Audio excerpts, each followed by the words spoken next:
welcome you to DHN Editor's Podcast. Today, I'm with Feby Abraham, who is the EVP, Chief Strategy and Innovations Officer at the Memorial Hermann Health System.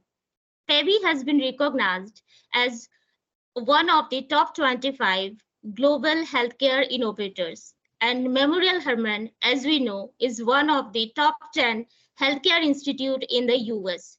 Feby, welcome to DHN Editors Podcast, and it's an absolute honor to have you today with us. Thank you, Sharmila. Thank you for having me, and hello to everyone who's tuned in. So I'll start with your take on digital health transformation. Be it India or US, every hospital is doing some kind of digital health initiative. And as I understand, Memorial Hermann is way ahead in this journey. So here my first question to you, for all the stakeholders who wants to start their digital transformation journey is, how and where to start this journey? Over to you, Feby. Terrific. Thank you, Sharmila. There's a lot that goes into kicking off a digital transformation. It's a multi-year roadmap that one has to commit to sort of get to the transformation. But really, I think there are a few steps to answer your question, Sharmila, on how you get started. First is to really root everything to start it with the strategy for what you as a health system are trying to accomplish. It's important to define and clearly articulate that strategy and how you're going to maximize that impact for the communities you're serving and creating the value for your enterprise. So there are several components of it typically, right? One, and we'll explore that further as we go through the dialogue, but at a high level, you're looking for, number one, the best quality of care and the highest healthcare outcomes that you want to deliver to your communities. Second, you want to optimize the total cost of care and how you're generating these outcomes of the highest quality. And then the third is, how do you increase the patient access to represent all the communities you serve, but also provide for those consumers and patients an outstanding experience, as well as engage those patients towards maintaining their whole health or shaping their whole health. Fourth, you're looking for a great provider experience and productivity in making all of this happen. And finally, you want to be able to provide an equitable care for all the segments of the population. So really, the first step is to be very articulate about your strategic priorities and what you're trying to accomplish. Second, and I just, as I went through it, sort of went through some of the key components of the strategic components that are at least true for Memorial Hermann and likely are true for many of your health systems that are tuned in. Second, then after that, you got to connect a list of all of your digital transformation levers that connect to these strategic priorities and how they create actual value, right? The specific use cases, unmet needs, and pain points that tie to these strategic priorities. The third, as I mentioned, it's a roadmap that involves a multi-year journey. So you really need to sort of engage leadership and stakeholders at the clinical level, at the administrative level, at the system leadership, the board of directors, and all the constituents, whether it's employers, payers, governments, vendors you're working with, that this is a transformation roadmap you're working on, and to engage and get their participation and buy-in and sponsorship through this journey. After you do all of those three things, you got to be very deliberate in defining your execution roadmap. Really think about assessing a current state. Where do you stack up in terms of your technology starting points? Where do you want to be? Prioritize some of those test cases test use cases that you think can be on the high end of maximizing value creation, but also have some demonstrable quick wins so you can rally the organization. So you'll need to be in that 2x2 of maximizing value creation, as well as thinking about complexity of implementation. What's the portfolio of bets that you want to sort of get to? There is a critical component after that in investing in the right skill sets. You want to staff up the right people inside the organization that will lead the initiative across a bunch of functional skill sets, whether it's a digital technologies, software, but also have the clinical expertise, AI and analytics expertise. You also want to define your ecosystem of partners, because not a lot of these things you want to do all by yourself. You want to engage and leverage a range of industry partners, whether it's large tech, specialist firms, consulting and advisory firms that bring and complement some of this. And finally, you want to be able to define all the metrics of what success looks like. And through that journey that I was describing, show actionable improvements and how you're affecting some of those key enterprise priorities along the way. Yeah. So we talked about like the digital health transformation journey, and as we understand, every journey comes with its own sets of priorities and challenges. So, like, my next question to you is, what are the top priorities and challenges that a health system can face while embracing digital health transformation journey? Yeah, I'll sort of break that down into a couple of, just like you did. One, I'll talk about the priorities, and then we'll sort of explore some of the challenges that are inevitably part of a journey like this. On the top priorities, as I was outlining some of those core components of how do you generate high quality outcomes while optimizing the total cost of care, improving consumer access and engagement and experience, driving productivity of your workforce, and improving equity. Let's just break it down into those 4 buckets, and then we'll go into a few themes that emerge out of that. And then we'll go into the predominant challenges we see. So first, let's go through the how do you deliver best-in-class clinical outcomes at the highest quality while reducing total cost of care theme.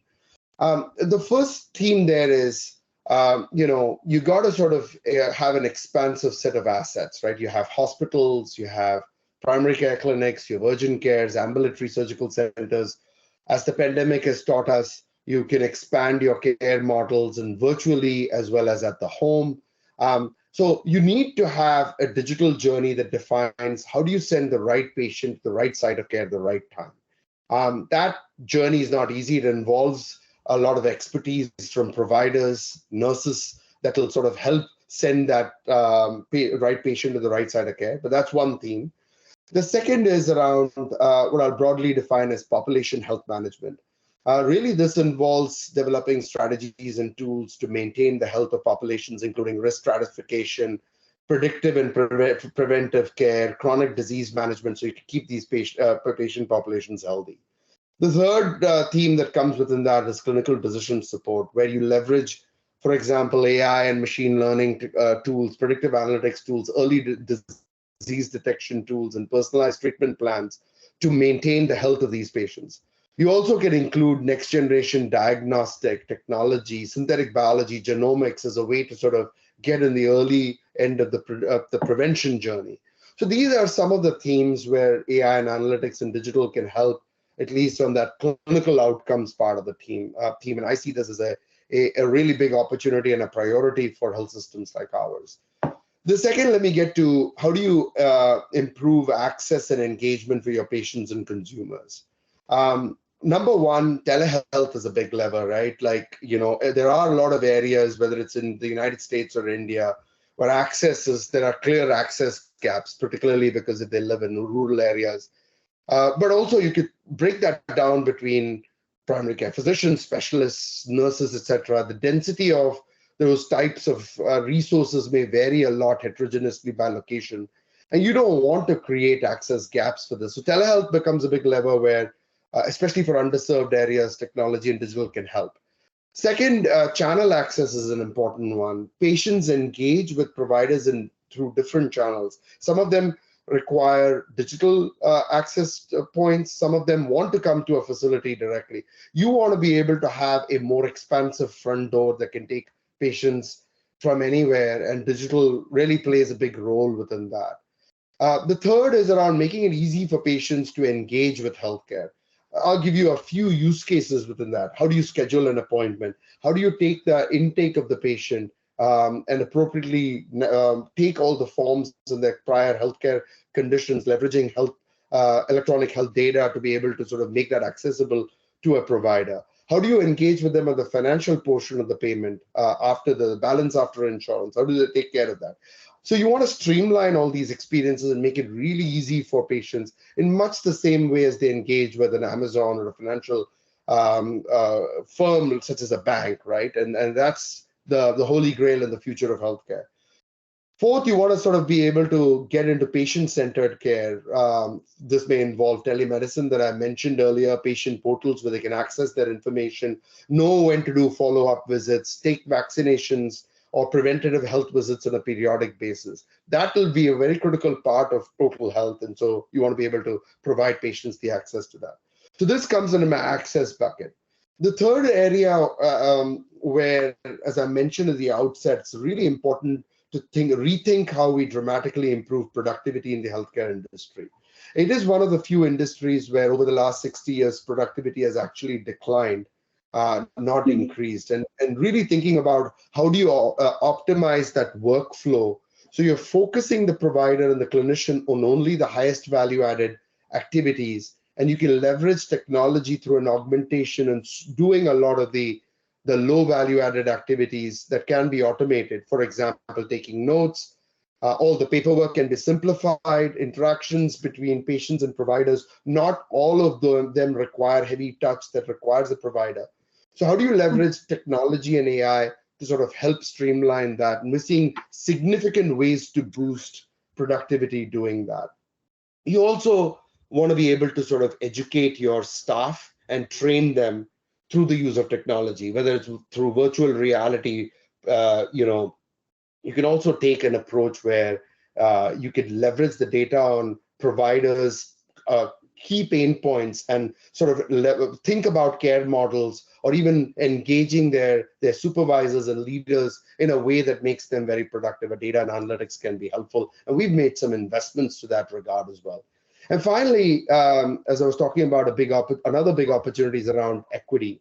You want to be able to sort of, make data and analytics a core component of saying that not all patient populations are similar.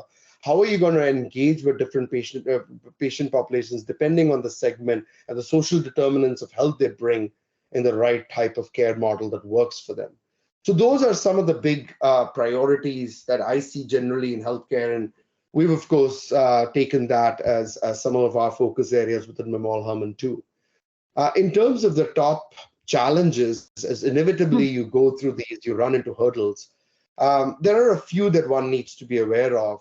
One, I think, is around the buy versus build or partner approach. Where do you do things on your own? Where do you want to sort of leverage technology companies, whether it's early stage startups or mature tech firms, to sort of help you in that digital journey? And really it depends upon where you have best-in-class capabilities to do it yourself and access to talent versus where you want to sort of do that with a partner that brings some of those. That's one challenge that you want to sort of be very articulate about. Second is around provider adoption. You could create the best technology, but if the providers, whether it's the nurses or the physicians, are not adopting some of these tools, then the value creation and impact can only be as much. So how do you think about driving the providers to see these pain points as solvable through these technology, but also sort of work towards educating and providing all the change management tools to adopt that? The same goes to my third point around patient adoption. How do you encourage and nudge patients to sort of take some of these technologies? There is a sea of choices currently in front of patients, and they are facing some of these pain points, particularly as you think about, providing technology to be accessible to, say, an older segment of the population. How are they going to engage with technology? Same thing can be said with the more younger cohort, where they're bombarded with, choices. How are you going to sort of steer them towards a particular solutions?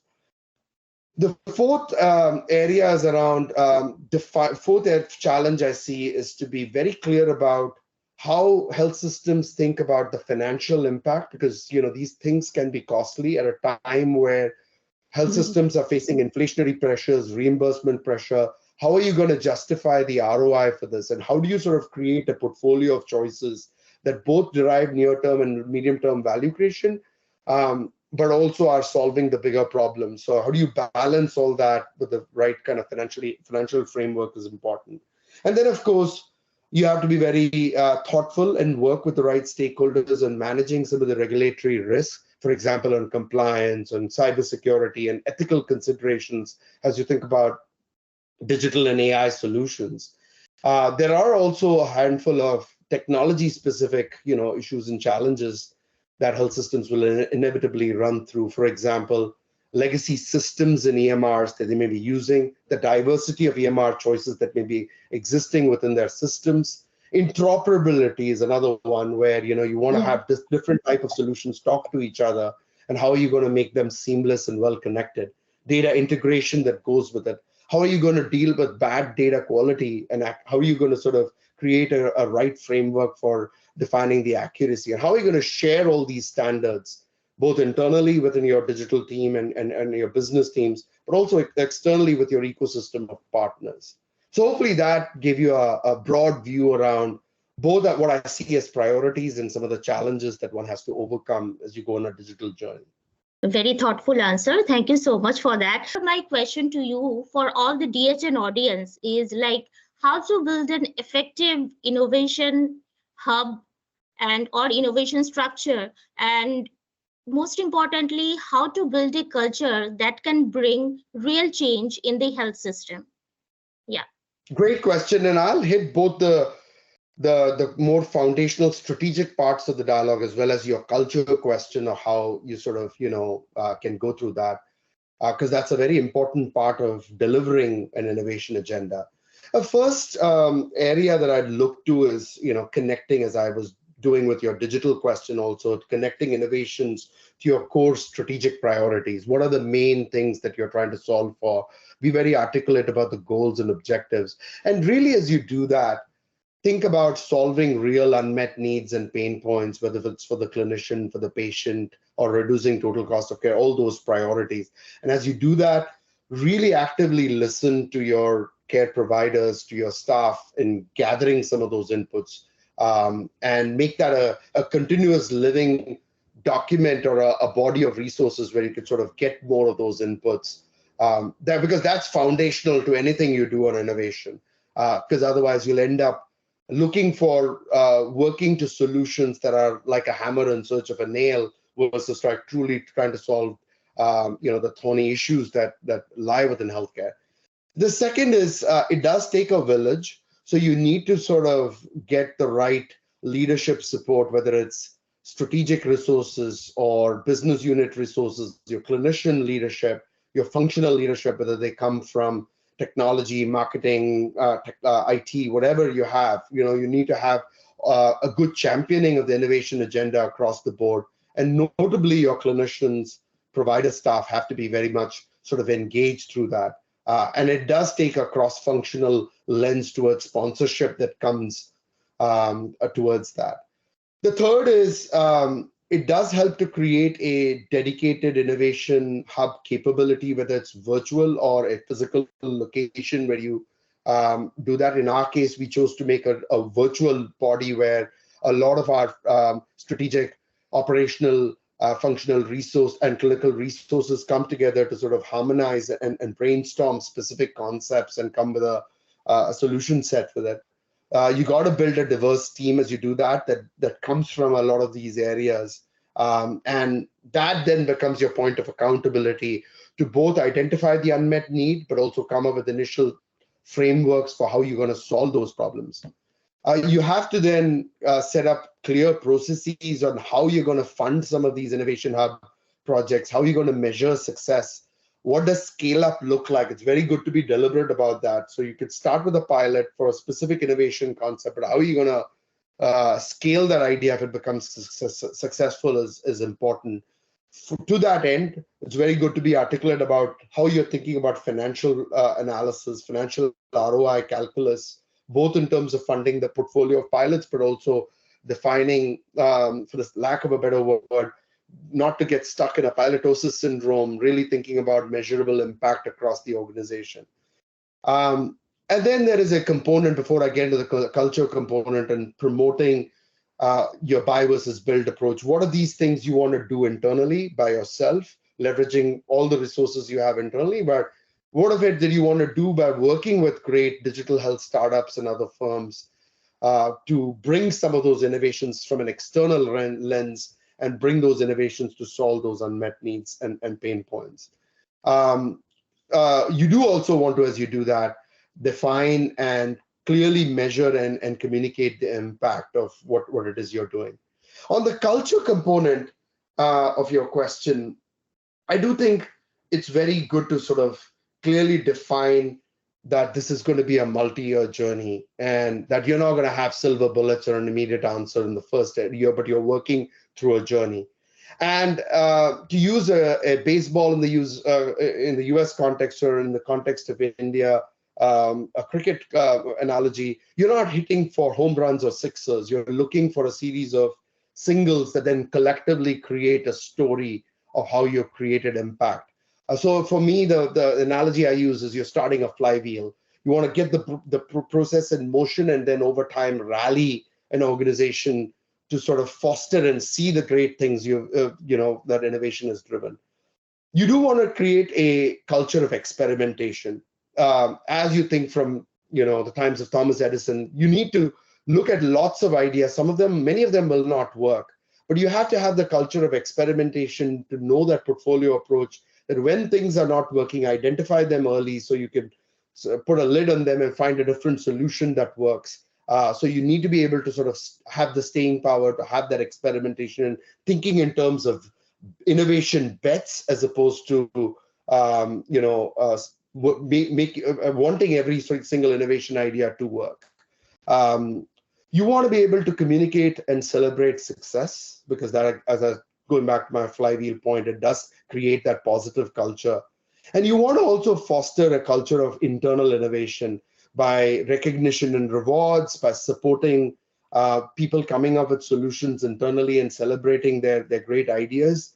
And we have fostered many of these levels at Memorial Hermann to deliver on that full innovation agenda on a rapid path to sort of scaling up our innovation agenda broadly in support of transforming the way in which healthcare is accessed and delivered for the communities we serve. Sure. And for our viewers, let me share this, that Feby has been a remarkable leader who not only leads strategy, innovation, but also one of the best performing venture funds in the US. Kudos to his leadership. The venture fund at the Memorial Hermann is one of the best performing in the US. And as I learned, you and your team have invested in over 25 companies so far. So for our DHN audience, we would love to have your thoughts on two questions. First, what drives you to invest into promising digital health companies? And second, how to build an effective partnership between health systems and digital health startups? Thank you, Sharmila, for your kind words. Yeah, we were very excited at Memorial Hermann to really sort of foster that innovation through our strategic direct investments as well with these innovative companies and what we believe is shaping the future of healthcare alongside our ecosystem of partners. So let me unpack your question into those two parts, that what drives us to invest in some of these companies, and second around how do we effectively partner and collaborate with some of these companies. So I get that first question a lot in terms of how we thought about it as we set up this investment arm. And as you said, we've now invested in over 25 plus companies.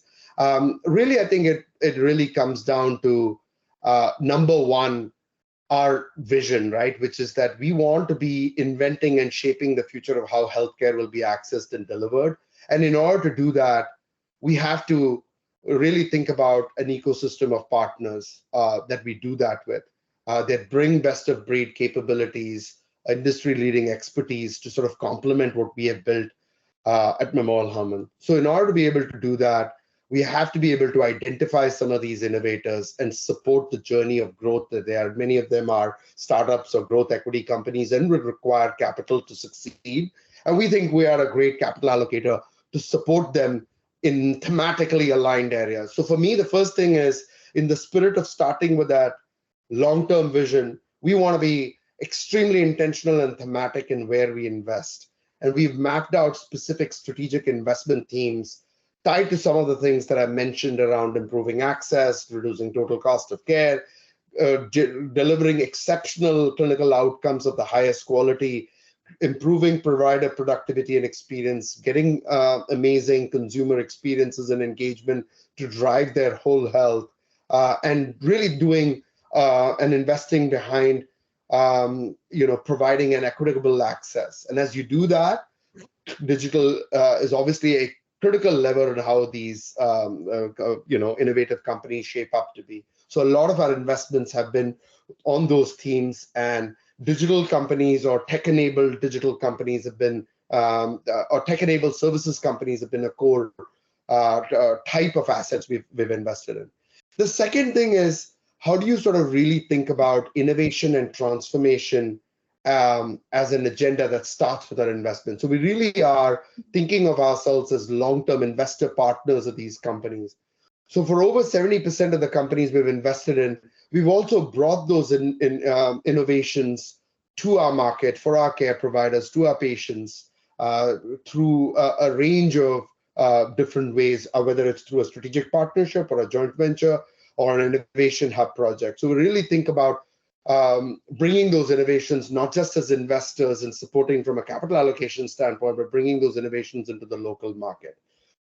We do think there is a third aspect to it, which is really about collaboration and learning. We want to be able to strategically define the product roadmap alongside these companies or what they're building for the future. And it's best for us to be part and parcel with them throughout the journey, early part of the journey, and do that proactively versus reactively, just being a vendor relationship with a partner. And so that investment helps us be aligned with the thesis of the company and shape that sort of view longer term in terms of collaboration and learning. And we also learn from them because we're able to see a new way in which they're tackling a problem that helps us come up with spawn new ideas on how we approach some of the ways in which we are solving some of our unmet needs. And finally, but not the least, certainly, we are going to be great financial stewards. We have to have an economically viable pathway to sort of creating returns from this, and therefore creating a way in which we can better serve our communities through this, not only the innovation, but the financial value creation that comes with it, and delivering on Memorial Hermann's vision and strategy doing that. So these are some of the ways in which we think about the why we do the investing part of it. Yeah.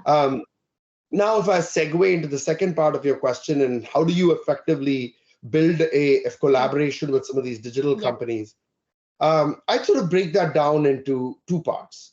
One is you have to be very articulate about the guiding principles that define how you set the foundation of a partnership with a digital health company. And the second is a set of guiding principles on how you operate the partnership once the partnership has gone live and you want to sort of keep that successful for the long run. So let me give you a few components of each of these, right? And sure. Hopefully that's helpful to your audience.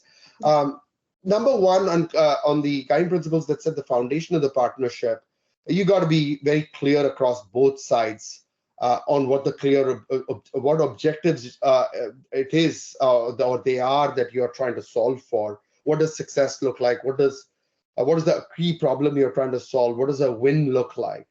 That then dovetails into any arrangement has got to be based on a win-win kind of a structure. Both parties need to sort of see not only the operational but also the financial success of the partnership success. So you got to be able to set up and negotiate agreements that are mutually beneficial. For example, revenue sharing models, equity stakes, other forms of incentives if your partners over deliver on certain milestones or key performance indicators. You have to be aligned on the values and culture, on how you operate across both organizations, and be very intentional about that up front. You got to be very clear about where you're going bold up front versus where you want to do a pilot as a way to succeed, as a way to sort of learn from if the idea works before you scale it.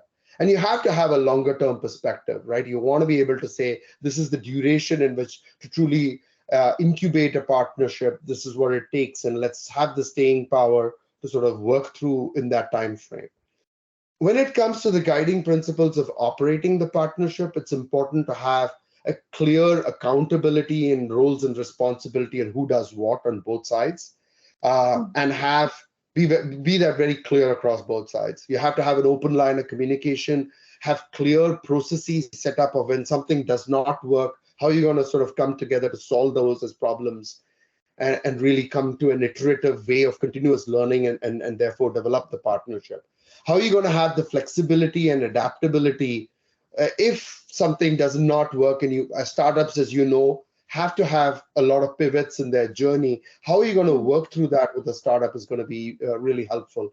And it's important to sort of set up good governance processes, whether it's having a joint board on clinical quality, but also financial operations, financial and operational considerations, and have a periodic dialogue on how the partnership is going, what feedback do you have, so you could foster that spirit of continuous learning in it. So I think it's important. We've learned this through running a lot of these partnerships and setting them up, that having some of these guiding principles and being very thoughtful and intentional on it up front, but also laying out how they operate are pretty critical to a partnership success.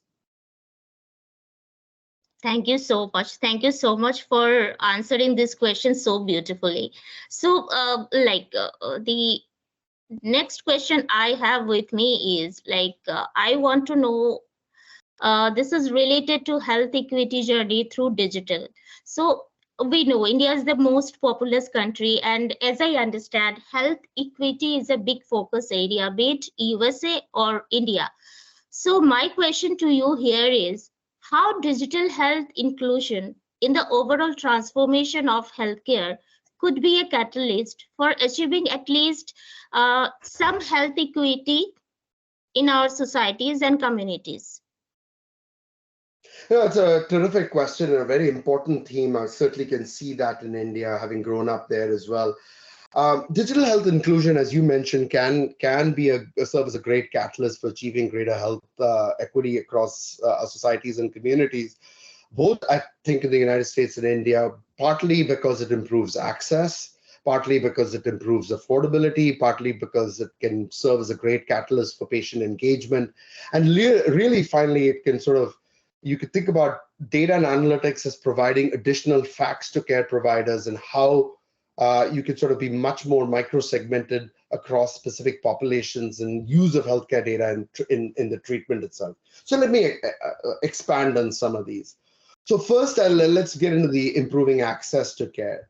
As we mentioned, a lot of underserved communities, whether it's in rural areas or where there is significant economic variation, you don't find a lot of healthcare capacity there. For example, in rural communities, there may not be large flagship hospitals with tons of specialist access. So I do think that one of the ways in which digital health can be a catalyst is purely thinking about, from a virtual and telemedicine approach, expanding access to a broader areas. You can also have leaner models. For example, we've worked with an innovative company to pioneer a health box concept, where you could sort of take a very lean and light infrastructure to provide primary care, urgent care support in some underserved communities, and then provide access to them when they have more complex needs to the larger healthcare organizations through transportation. So I think it's really the access to care is one big area which digital and analytics can really be an accelerant for. The second area is to sort of really thinking about improving patient engagement. What I mean by that is you think about one sort of how do you enhance healthcare outreach. For example, you have apps and SMS-based, text-based health information services can be a way in which you can reach a broader population that probably is not savvy or connected enough to sort of, to come to a large healthcare facility always for their treatment. So that's one thing. You can sort of expand your outreach. Second is patient engagement and education. So, for example, your vaccination, your preventative health schedule, or looking at your healthcare data to sort of give you specific nudges on how what you should be doing to sort of take care of your HbA1c if you're a diabetic, or hypertensive patients or high cholesterol patients? How are you going to engage with them to maintain their whole health? Remote patient monitoring and chronic disease management is one big area also where I think digital can sort of help improve, equitable access because you have now these monitoring apps that can go very cost effectively to monitor specific segments of the population that you think are at a higher risk of progressing towards a higher burden of disease. Language and cultural sensitivity is where, again, digital and generative AI and other sort of solutions can be very helpful because you have a better way to sort of leverage your communication tools in a far more expansive way through the use of technology. So these are some ways in which you can improve patient engagement. I think the other part I was referring to earlier was the use of healthcare data in expanding treatment. For example, reducing healthcare disparities through the use of AI and really getting to demographic feature sets, social determinants of health, access to food, transportation or the lack thereof, genomic information, how they're all getting utilized to sort of, in a constructive way to sort of reduce the healthcare disparities and develop data-driven interventions so you can really say, hey, what's the personalized way in which this specific segment can be better served in sort of, in how they are treated. Also, I think equity can be a very helpful augmentative tool for clinicians so that they can get some insights into taking all these pieces of data and saying, hey, these are the types of questions you should be asking based on the segment or the specific type of person who's walked into your clinic, because they may be at a higher risk of developing a certain type of comorbidity. And therefore, you want to be on the top end of that, not only in terms of prevention, but also in terms of their disease management. So I think these are ways in which you can sort of really expand, leverage technology and AI to expand equity, and ultimately improves affordability, and you can serve a broader range of populations through the use of this. I do think that as we do that as health systems, we should be effectively partnering with governments, with local institutions, with employers, with other groups to make all of this work effectively. Sure. Yeah, collaboration is the, I guess, only way forward if we want to see those kind of changes in the healthcare management system. So thank you so much, Feby. Thank you so much for the wonderful insight. And we are really looking forward to meet you in India very soon. Thank you so much, viewers, for joining in. Thank you so much, Catherine. Thank you so much, Feby. We'll get in touch. Thank you, Sharmila, and thank you to the entire audience for tuning in. See you all. Bye-bye. Thank you so much. Bye-bye.